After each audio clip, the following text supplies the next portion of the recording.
Oh, it's you. Oh, yeah. It is me. Oh, it is I. It is I.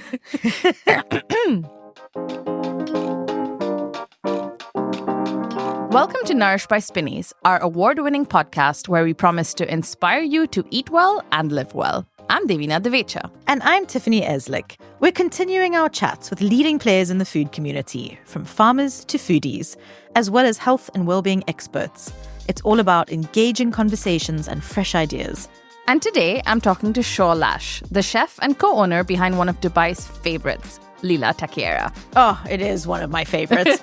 I promise you, I should walk to the one on Beach Road because it's so close to my house. Okay. But I drive or I order delivery. But wow, her food is so fantastic. And it just reminds me of being in Mexico. Like when I got back from Mexico a couple of years ago. Remember, yeah. And I got to taste like what real corn tortillas taste like with that whole nixtamalisation process.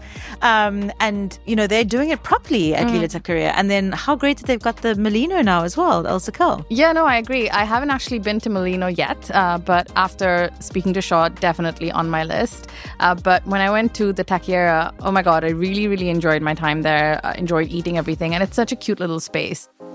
So I heard Shaw talk at What the Food at Al Circal. Isn't it great, by the way, side note, that outdoor events are back, which is great. Yes. But yeah, I saw her at What the Food. And after that, I mean, it was a great experience just trying her collab with Ugly Noodles at the event.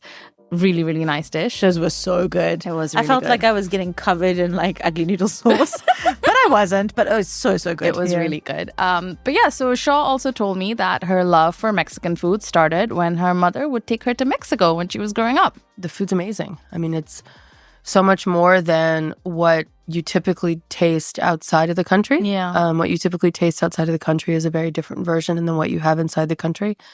And so I just was really obsessed and started to get more and more into it as I got older and went to university and studied nothing to do with food, but I always loved food. And then I got an opportunity to move to Mexico in my 20s, and I got quite serious about the sort of the regions and the chilies and the uses and how it works and where this comes from. And when you're here, you have this, and when you're here, you have this, and learning about it and understanding the North and the South and the cities and the beaches and the mountains, etc. I ended up working a bit with someone who's really sort of important in the restaurant Mexican food world, this chef named Rick Bayless. And we met, and he invited me to join his team in Chicago. And so I left Mexico and I moved there. And I was with him for about 7-8 years. And that was a really wonderful analysis or synergy with because Mexican food really is a food of home and market. Yeah. It's not as much a restaurant cuisine. Right. Whereas, like, for example, I feel like Italian food and French food has a very big tradition in restaurants. Yeah. In that structure. Yeah. And almost all Mexican food is for home, party, and markets. And it's adapted into restaurants or restaurants that feel like homes. And so I was always really interested in working with a team that had successfully made that transition into sort of a more restaurant structure. Like, how do you plate black mole not for 100 people, but in an interesting way for one person with like roasted rack of lamb and roasted other interesting proteins and things like that. I worked for Rick for 7 years, and I ended up consulting on restaurants and working in food media. Yeah. I was a video producer for the New York Times and Eater and some other food platforms. Very cool. Yeah. And this was, I think, when, you know, this was in 2014, 15, 16. Right. And so we were all trying to sort of figure out, like, how do you convert to digital, right? Like, yeah, exactly. I think that now bloggers have become like much more powerful as far as like reach and engagement. Yeah. And I think the more traditional platforms back then, like the New York Times or like Bon Appetit or like Condé Nast, still were like the ones because they were the ones that had the most followers, etc. Yeah. And so I had an opportunity with media and life adventure that brought me here in 2016. What I just come from New York, so it was a tremendous cultural shift as far as the food and the restaurant community, because the restaurant community in New York is sort of like world class. And not that Dubai isn't, but it had a lot of growth, especially in this 2016, 17 time period. And so I left and I went to Amsterdam for a couple of years. I wanted to live in Europe in my life, and I thought it was a good opportunity. And Corona happened, and I missed restaurants. You were in Amsterdam. I was in Amsterdam, and Corona happened, and they were all gone. And I love restaurants. I love the culture. I love the camaraderie. I love my love language is food. And so I said, I'm going to see how this feels if I sort of do what I want to do and see what happens. So I started in Amsterdam, Leela brand as a pop-up. And I started it I was doing quite a bit of work at the time with a farmer. And I was like in his backyard in this neighborhood in Amsterdam. It was in the summer, and I had a big wood grill because that's the hallmark of the restaurant is the wood grill. So we had a big wood grill, and we had a small tabletop mill to grind the corn. And so we had a small tabletop mill. I had a little crew, and we would do these pop-ups on Sunday nights. We'd pre-sell tickets, and we'd have a little sort of set taco menu that we would do. And that's where I started the idea. So that's where the branding came from. I started the social media. I had some photography done. So I had something to tell. And I thought maybe I would do this in Amsterdam, but I think Dubai is a much more business-friendly environment. And I met my husband, who's Dutch Syrian, and we both, had some history in the region because he had family who'd been in Corsican. I had lived here for a couple of years. We really struggled with the lack of sunlight in Northern Europe. Sure, yeah. Me being from Texas, my husband being from Syria, both very vitamin D activated communities. And we sort of said, why don't we see if this could work in Dubai? Like, maybe there actually is go where there's not a lot, right? Like go where there's an opportunity for Mexican food, because there was really, I saw, especially when you talk about the hallmark of what we do, which is the corn tortillas, right? So I knew that nobody was Nixtamalising, which is the word we use for the soaking and the grinding of the corn to make fresh corn tortillas. So I came back, and some friends of mine sent out a few emails, and one of those emails ended up leading to our investment group. We found our location, and here we are. Here you are. And with 2 venues now over here. Yeah, so that was the taqueria. We sort of raised the money in the summer of 2022. We came back and found the location at the end of August. We signed September. We did fit out October, November, and we opened December 22nd. And so that was exactly in a month, 2 years, was the taqueria. And then the Molino is sort of the same energy and the same momentum. And so that was just 6 months after the taqueria. We always knew there was going to be more, and there will still be much more. We're at the beginning of our journey. We have many other sort of sub-concepts within the Mexican food space that we want to do. And so the Molino was just the logical next step, because the real challenge with Mexican food is the sourcing. Right, yeah. Managing that sourcing. And if you've solved for your backbone of your salsas, your seasoning bases, your chili pastes, and your tortillas, your ability to scale and your ability to do that with delicious, well-made food that's on budget is sort of limitless. And so the Molino gave us that scalability. Right. So how would you differentiate for people who may not have been to both, for example, between the Taqueria and the Molino? So the Taqueria is small and cozy. The Taqueria is on Jumeirah Beach Road, and very much a live fire restaurant. So we don't really have a stove in the kitchen, and we don't have an oven, because it is all about what happens on the flat top and the wood grill, which is a very taqueria concept. Okay. Of we don't pick up plates at the taqueria. Like, we do snacks, tacos, wood grilled entrees, and things on the flat top. And the Molino is the all-day food of Mexico. So the all-day food of Mexico is more breakfast, so Mexican breakfast, griddled Mexican sandwiches we call tortas, enchiladas, which are the sauce-bathed tortillas filled with chicken or cheese or something else. Really great salads. We have a really great pastry program at the Molino with sort of daily baked cookies, empanadas, cakes, etc. We roast our own coffee at the Molino. So we're importing green coffee from Mexico and we're roasting 2 different beans for various coffee drinks. But the Molino, I really wanted it to be like a sort of heaving, thriving all-day space, which was a really good fit for Austerkal, definitely. where we are. Because Austerkal obviously is a very community-driven space. And so we wanted it to be a space that people would come for breakfast, come for lunch, bring their laptops, bring a bunch of friends, come for brunch on the weekend, be at the Avenue, going to the galleries and come pop by for something. And that's what we wanted, was that sort of energy. You know, one of the things you mentioned that I do want to talk about is your sourcing and your ingredients. You know, obviously flavor and taste profile is so important, especially if, like you said, you know, you want to translate that and give people something authentic that is like the actual cuisine and not different. So what about your sourcing procedures? Has it been an easy process for you? Are you at a place where you're happy now? So the big one is the corn. Great corn tortillas are very simple, but very complicated at the same time, which is that you, certain corn, specifically what we call in Mexico, maíz criollo, which is heirloom corn, has the right starch content and the right sugar content to make a great tortilla. I have nixtamalized Indian corn, African corn, mostly just because I'm curious. Does it work? But there's something about the flavor profile of the heirloom corn in Mexico that just works because the actual process is quite simple. It's like, you know, great sourdough comes from great flour and you can taste it, right? And corn tortillas are the same.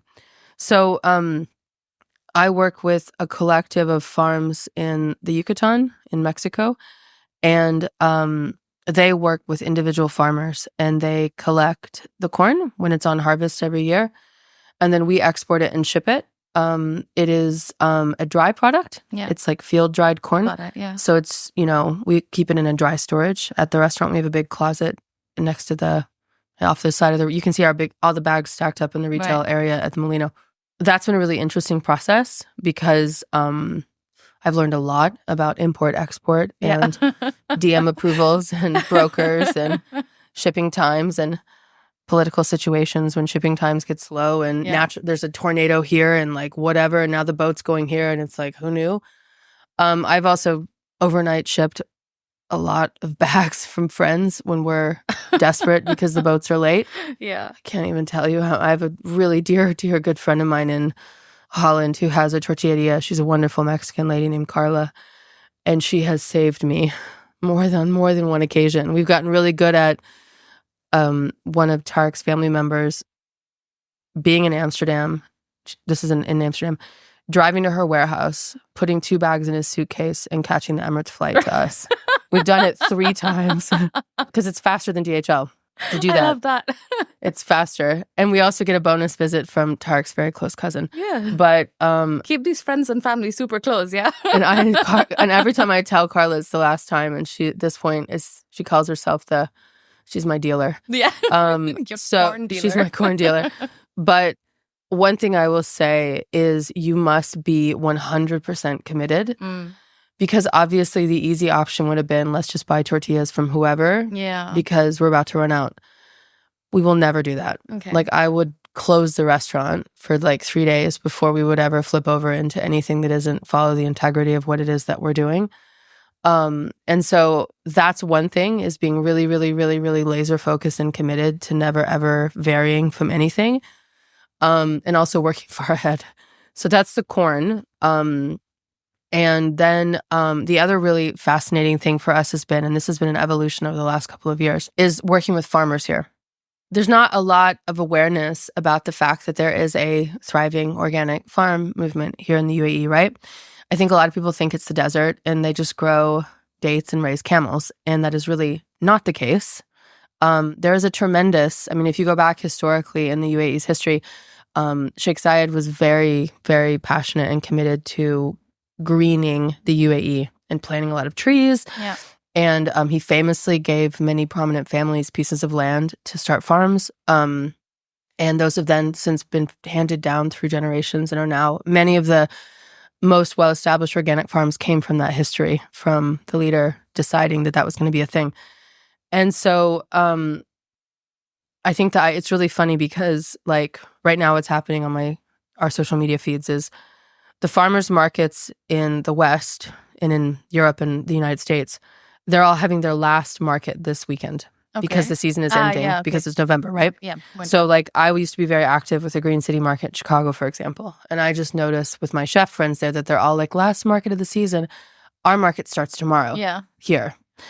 And it will be the exact same cadence on the other end. So rather than us having a spring through fall, we have a fall through spring. Yeah. And so I last season dipped my toe in this idea of working with a farm, and it was 100 times better than I could have ever imagined. So I got some seeds, and the primary backbone of Mexican food is the green tomatillos. Yeah.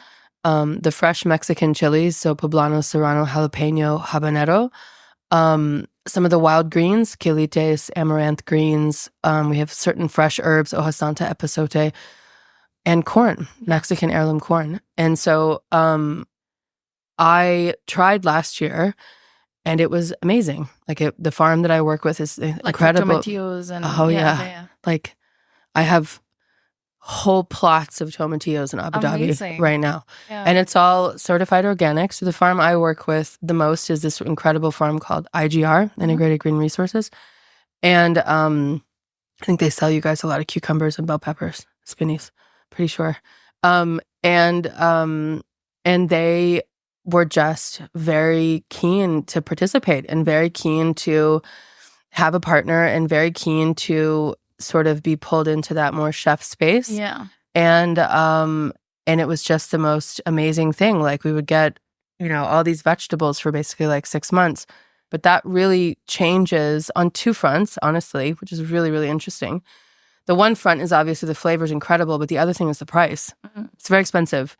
And so the flip side is that, very few of the restaurants here, Mexican restaurants specifically, have a green tomatillo sauce on their menu because tomatillos are really expensive if you buy them on the market. They're like gold. They're like 5 times the price of a tomato. Wow, okay. And so when we solved that opportunity, it opened up huge potential on our menu. Yeah. Because now we were able to have like green enchiladas, and we're able to have green salsas, and we're able to have all these things that are important for the food that we wouldn't normally have been able to have if we didn't solve it ourselves, We're still trying to figure out cheese.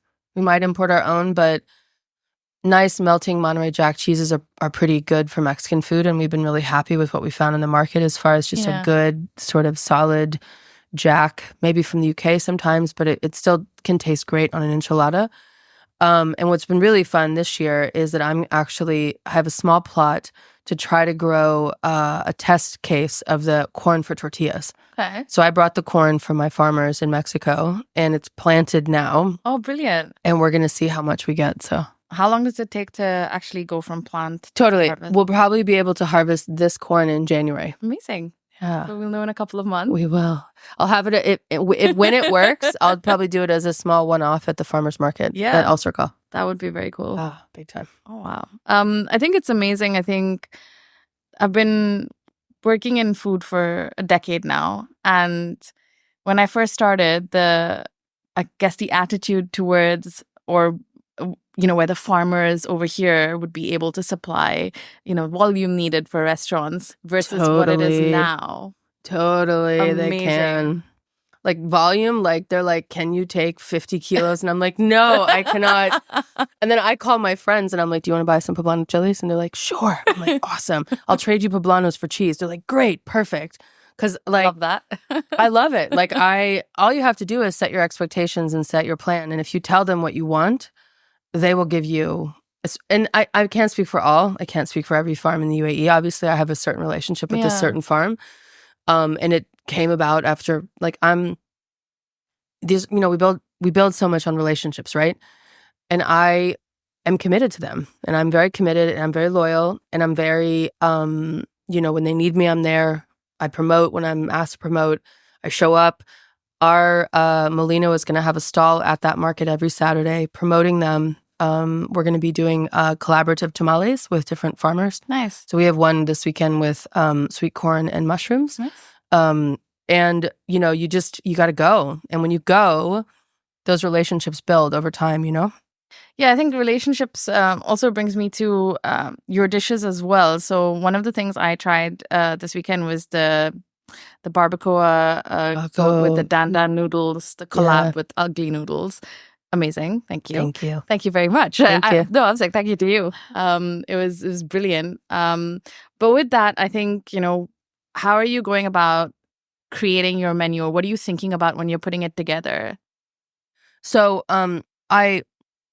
the North Star is always the authentic food of Mexico, for sure. But what I have fun with is I have fun with sourcing. So, for example, that goat is from the farm. Okay. So the goats are typically raised for the family that owns the farm's family. Mm-hmm. So they raise them for their own consumption, barbecue on the weekends, shua, et cetera, et cetera. And so they have been very generous in letting the Molino purchase them. And so that goat literally was like walking around last Thursday and we say this in a loving way because this is the reality of what it is when we eat animals, you know, and I don't mean that in a morbid way, but like it is really wonderful and way more circle of life if they lived a good life. And then, you know, we took their whole animal and turned it into something great. Beautiful, yeah, exactly. And so, and the other thing I would also say is that I am tremendously loyal and roll very, very, very hard for homegrown. And so Chang and Eric, who run Ugly Noodles, are another beloved sort of homegrown brand. And so I think my deepest relationships and my deepest loyalties when it comes to like collaborations and it comes to like working together and it comes to like sharing the spotlight veers towards my incredible colleagues in the homegrown space. You know, that wasn't a thing really in 2014, 15, 16. It was a little thing. Yeah. It was starting to come, but there wasn't a lot. You know, a lot of the brands were London-based, coming from abroad, from wherever. Yeah. And they would have another location here, right? And that I know is still a thing here. But, you know, we've got to just continue to foster that homegrown space. Definitely. And the homegrown chefs that live here and that are working here and that are working with suppliers and that are being inspired by what they see here, you know? So one of the things that Shaw mentioned at her talk at What the Food was about the confluence of Mexican and Indian cuisine, which I found fascinating. I'll ask Shaw more about that right after this short break.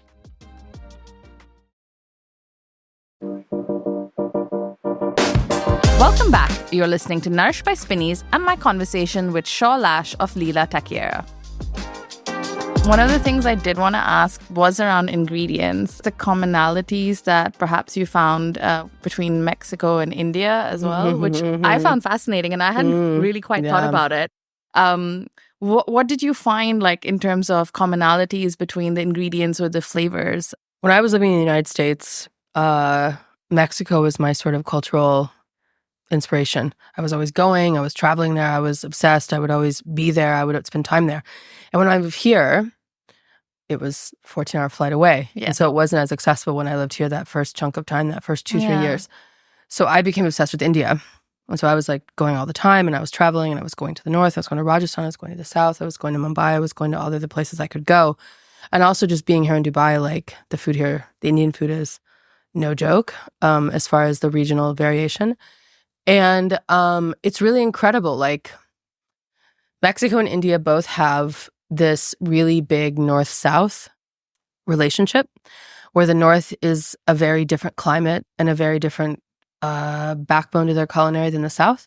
And it's the same. The southern part of Mexico is in this sort of tropical band. Right. So you have cacao, coffee, tropical environment. Yeah. And the north is sort of arid desert, same like India. So the northern part of India is this sort of more arid desert where you have a breadbasket, right? Yeah. And you guys, are you Indian? Yes. Okay. I'm like, you never know here. You could be from various other South Asian countries. I didn't want to assume, you know. Yes, I Even am. though your name is Devina. But where are you from in India? I'm from different states. Like, But where were you born? I was born in Bombay. Love Bombay. It's my first place I went, and I stayed in Colaba. Yeah. And I was like, anyway. That's a good spot to be. right behind the Taj and the the gateway. So you have the north and south, and you have this sort of a really interesting variety between both. You both have countries that have a tremendous alchemy with when you combine flavors, getting a totally different flavor. Yeah. And I look at like the really elaborate masalas and the really elaborate sort of chili sauces. Yeah. And then in Mexico, we have the mole sauces. And so we combine all these different spices and chilies and end up with a singular flavor that comes out. And the same thing really happens with India. We love similar chili profiles. We love acid. We love that relationship between earthy and acid, earthy and spice. We obviously eat with our hands a lot. Yeah. We eat with flatbreads a lot. We eat with, we pit roast things a lot. There's all these different ways that the profile of the food, like we both love coriander, we both love lime, we both love chilies, we both love the really bold flavors on your profile. I'm salivating right now. Just And so it was actually, it's been a really, I've had this conversation with a couple of really sort of our most prominent Indian chefs here in town. And who are they're a bit obsessed with Mexico and I'm obsessed with India because it really is like a wonderful parallel. We both were affected in some way by our sort of the colonial masters of whoever came and whatever, because mole is literally a fusion dish because like you had a pre-Hispanic cuisine that existed in Mexico before Cortez arrived. Yeah.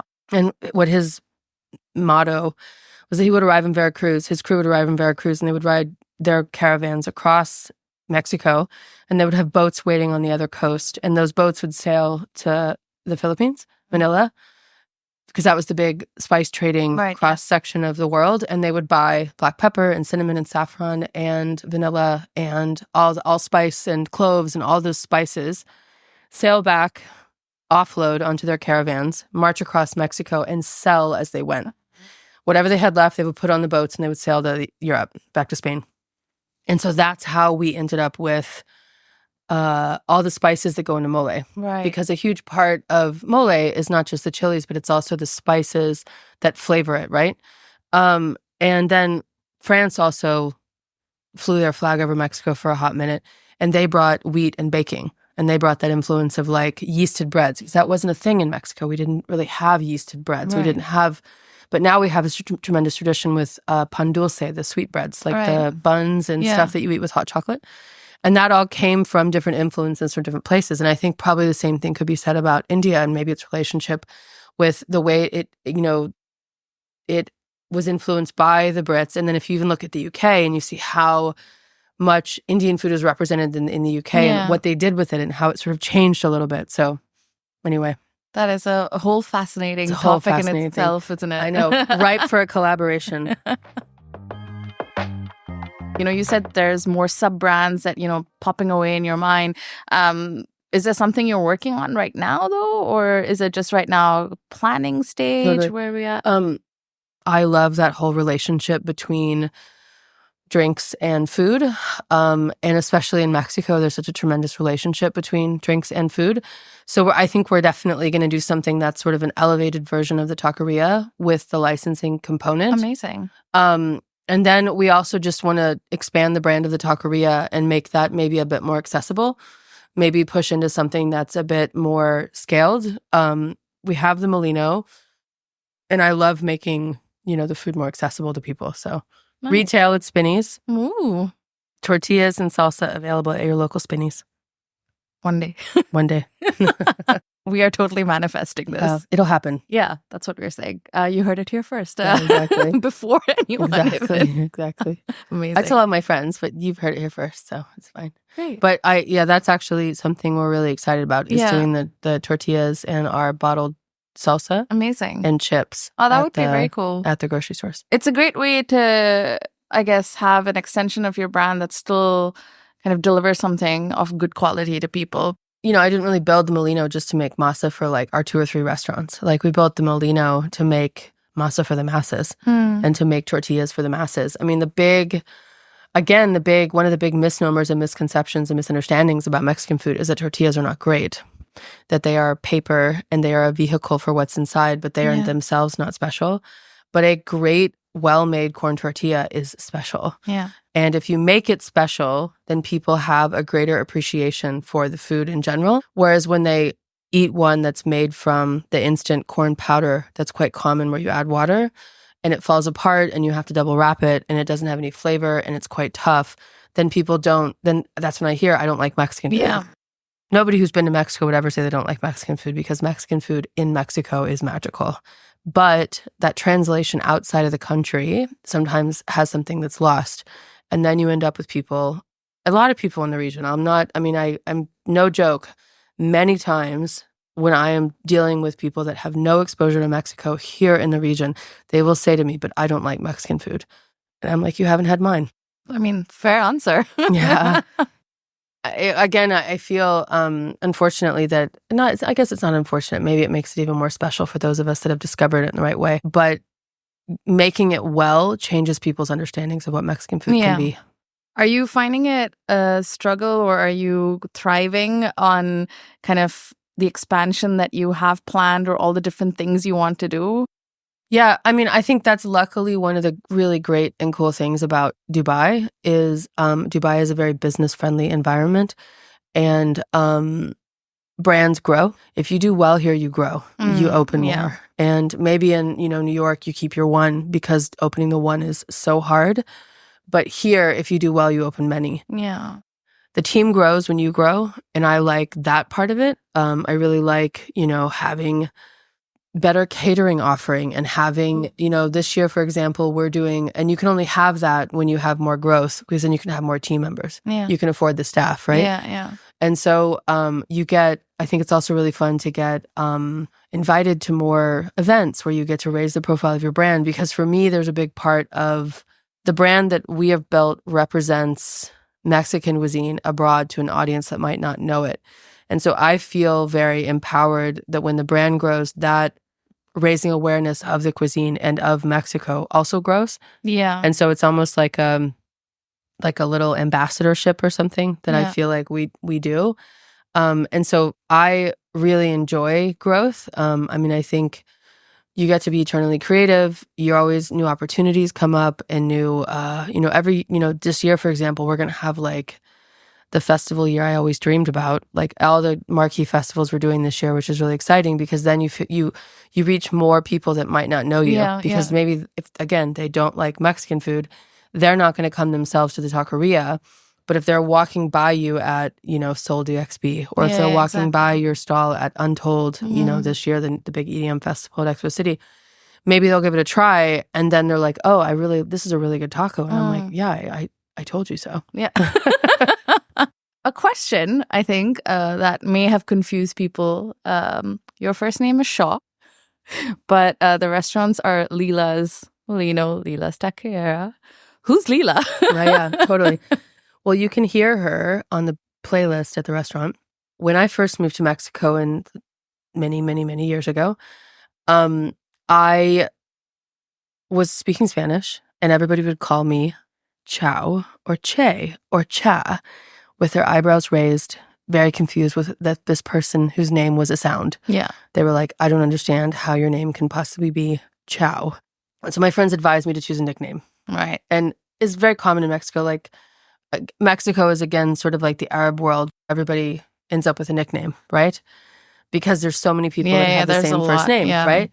And so Mexico also has a lot of people that have the similar sort of Catholic names. And so a lot of people have nicknames. Yeah. Like Gordita or Flaca or all these little cute names, which means like fatty or tolly or something like that. And so I was listening to a lot of this really amazing singer and activist from Oaxaca named Leela Downs. And I was like, I'll be Leela. And so my sort of persona in Mexico among people who speak Spanish is that my name is Leela. Right. So even now at the restaurant, we have a lot of regulars and a lot of people that know me that call me Leela. So you would answer to that? Totally. Okay. I love it. In the restaurant world specifically, I really like it because it sort of reminds me of that identity, It reminds me of that representation. So yeah, I think it's an interesting story. I like love that. it. I love it very much. And I love that to this day at both restaurants, the woman, her name is Leela Downs, who I've seen in concert like 5 times. She's a big artist on the playlist. So it's really fun for me because I'll be in the restaurants. I'll be like, oh, when her song comes on. I like that. And for people who are interested in exploring more of Mexican cuisine and learning more about it, how can they tell whether a restaurant is authentic or not? What are the kind of markers or the signals? Great tortillas. That's the big one. So flavor on their own. Yeah. Made from Nixtamal. Yeah. Either have your own program, which is really becoming quite common in the United States and Mexico now. A lot of restaurants are just saying we're going to do it ourselves. It's becoming a thing in Oaxaca and in the Baja and in Mexico City and in Los Angeles and in Chicago and in New York and Brooklyn. There's some really incredible programs where people are like, we're just going to make our own. Okay. So they must care about the masa, which is the dough. Yeah. Because the masa becomes tamales, gorditas, sopes, tostadas, everything else. Yeah. And if that isn't important to them, then the food really isn't going to matter very much. And then I would also say a heavy representation of both.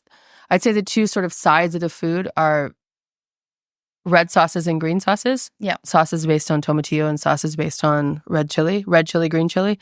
It's a big sort of family differentiation in the food, as we have the whole family of green chilies that ends up into green mole and green enchiladas and green tomatillos and green salsa. And then we have the other side for the red. So an understanding and representation of both is really important. It means you understand the food and you understand how the food breaks apart. And just having, a great mole, because the mole is it. And if you're willing to like grind and hydrate a great mole paste, it means you're really committed to the food. I will keep an eye out for that next time I go somewhere. And I wanted to ask you, what is it that nourishes your soul? Feeding people. Yeah. Big time. My husband and I the restaurants are closed on Monday, and so that's our day off. And so it's a great pleasure of mine to entertain at our house on Monday, like for a late lunch or an early dinner. My husband and I are huge animal people. And so the current head count at our house is 3 dogs and 4 cats. Nice. They are none of them quite intentional, they need a home, they need a place to go, so they're going to come home with us. But that being involved in the rescue community and being involved in the adoption community here in the UAE brings me great joy. The Molino is dog friendly indoors, so if anybody has their doggies, they're more than welcome to bring them anytime, any size. I will greet them at the top of the stairs when they come upstairs. Can I bring my cat in his backpack? Totally. Okay. You're more than welcome to bring it if you won't freak out, because cats are like, what's going on? He's quite adventurous. Oh, yeah? Anytime. My girl is not. No, the boy, yeah. You have 2. I have 2. I'm also involved in the rescue community, and it is stressful and rewarding. I just drove a doggy that was going from one of the shelters to a new, we hope, foster fail yesterday. And the people that run these groups are like angels on this earth, I swear. The big ones are just, I hope once the weather breaks a bit more, we want to do an adoption event out front on a Sunday at the Molino. Yeah. I'll come to Molino with Chandler, my male cat, in his pink backpack. Anytime. Amazing. Well, thank you so much for your time. I really appreciate it. I could keep talking. Honestly, this was such a fun chat. Thank you. Yeah. Thank you for having me. Yeah, thank you. This episode was brought to you by Spinneys and is hosted by me, Devina Divecha, and Tiffany Eslick. We're produced by Chirag Desai. Don't forget to follow Spinneys on Instagram, Facebook, and TikTok for more. You can also visit us at spinneys.com, where you can shop for fresh produce and a variety of local and exclusive products. We'll be back again in 2 weeks. See you then. I also attended Shaw's. Oh my God. Work. I love these shows because I get to laugh, like when we're doing this voice recording. Oh, we don't laugh enough in life.